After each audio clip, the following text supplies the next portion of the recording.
take a look at an important paradigm in modern programming: functional programming. Functional programming is based on composing pure functions while avoiding shared state, mutable data, and side effects. Let's start by looking into what a function is, and we'll begin with an example from real life. Think of an ice cream maker. It takes some ingredients, like milk and strawberries, and it makes an ice cream out of them. We don't know exactly how it works, but we don't need to know. What we're interested in here is that it takes some ingredients and it produces ice cream as an end result. Depending on the ingredients we add, the flavor will be different. For example, if we put chocolate in, we will get a chocolate ice cream. But the machine will still perform the same operation and the end result will be ice cream every time. That is basically how functions work. We give the function some data, it performs specific, predefined operations on it, and returns the result of these operations. What are pure functions then?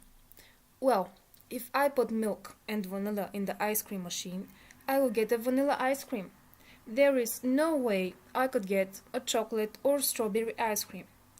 So, no matter how many times I put vanilla in my machine, I will never ever get anything different from a vanilla ice cream. That is the concept of pure functions. They return the same result no matter how many times we input the same data. Functional programs are sequences of data transformations through functions. In pure functional programming, functions and programs don't have state, which means that functions do not hold shared data. They only access their input arguments and return a certain output. Instead of describing an algorithm of how to do something step by step, functional developers describe the result by functions and compositions of functions. The program state flows through pure functions where one function passes output data as input to another function. We already saw that pure functions return a value which depends solely on their input without side effects. Therefore, using pure functional programming is often impractical. Modern languages use elements of functional programming and are not purely functional.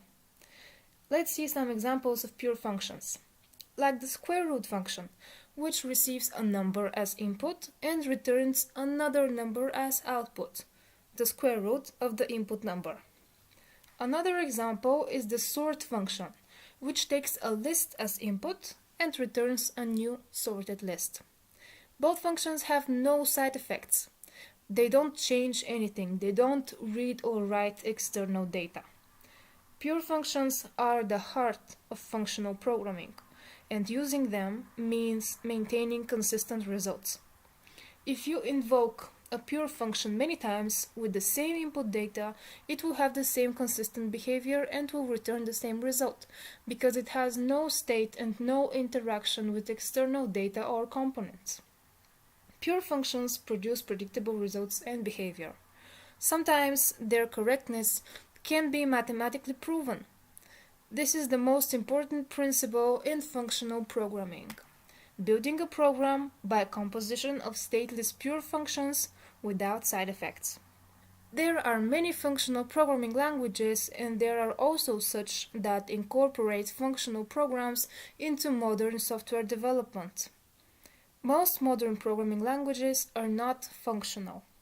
Purely functional languages are impractical and rarely used because it's more complicated to program without maintaining a state. Purely functional developers need to switch their thinking style from the traditional one to functional thinking style.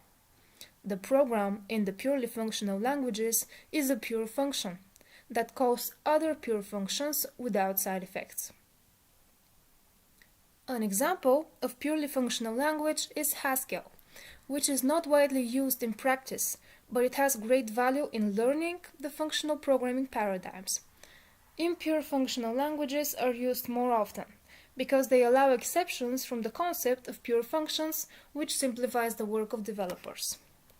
These languages emphasize on functional style, however, they allow side effects. Example of impure functional language is Clojure, which is not very popular in practical software development.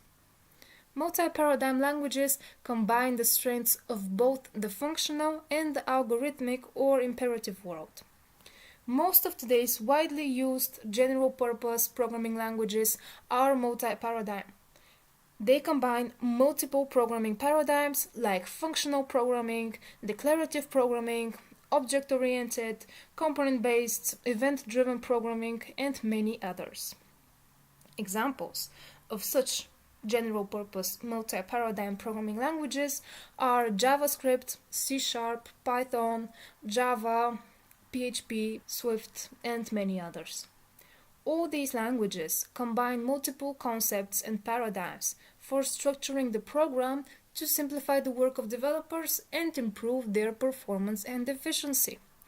This is an example which demonstrates the functional style of programming compared to the traditional imperative or structured programming style.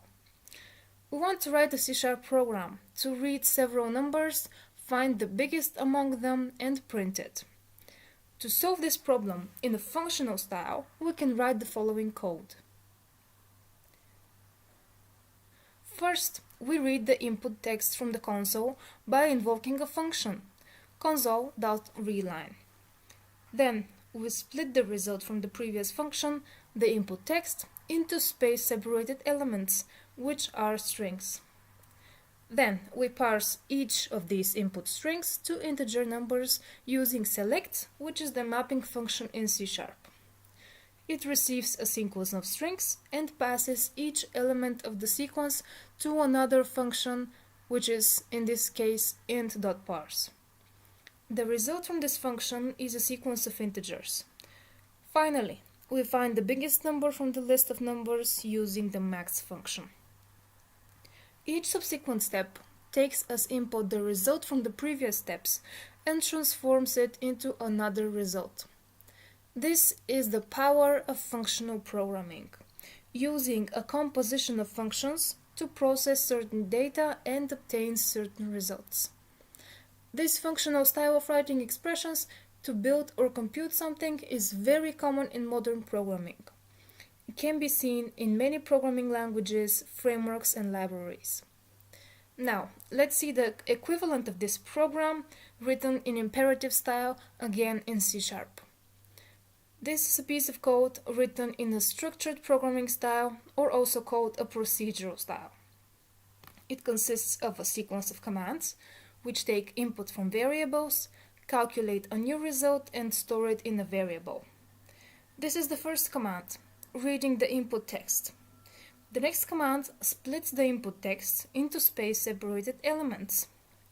Then we convert the sequence of input numbers from text to integers. The next command finds the biggest number of the integers, and finally the last command prints the result. The imperative style solution is very clear. It consists of a simple sequence of steps which execute one after another and are easy to read and understand. The functional or decorative style solution uses nested functions and is more complex to read and understand. Some developers prefer the functional style, while others prefer the procedural style. Developers have to understand these coding styles well and choose the best for their current task. I hope this video helped you get an idea of what functional programming is. We take a more detailed look on this programming paradigm in our courses at Softune.